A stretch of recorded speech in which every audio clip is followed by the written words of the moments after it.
আল্লাহ তাআলা যদি দয়া করে আমাদের আসসালামু আলাইকুম ভাইরা, বাঁচার কোনো উপায় নাই। সবাই ভিডিওটা আপনি দেখবেন কি ভেবেছেন ভালো করে। আপনার নামাজ দিয়ে আপনি জান্নাতে যাবেন?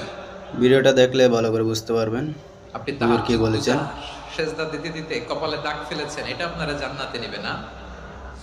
আপনি এলাকার সবচেয়ে বড় হাতেম তাই দানশীল, এই দানের ভরসায় বসে আছেন। কশিন কালো আমাদের নামাজ, আমাদের রোজা, আমাদের ইবাদত, এগুলোকে মিজানের পাল্লায় উঠালে কোনো ওজনই হবে না। তবে আমাদের একটা কৌশল জানা আছে, আমরা আল্লাহর রহমতের ভিখারি। আমরা সেদিন আগেই গুনার স্বীকৃতি দিয়ে দেব। আমরা বলবো, আল্লাহ তুমি প্রশ্ন করার আগে তোমার একটা কথা বলি, আমারে কিছু জিজ্ঞেস করো না, আমি সব করেছি। এমন কোন পাপ নাই যে ভাই ভিডিওটা সবাই ভালো করে দেখবেন, দেখলে বুঝতে পারবেন। তোমার সবাই দেখবেন ভালো করে ভিডিওটা। পাঠাবা, তোমার দয়ায় জান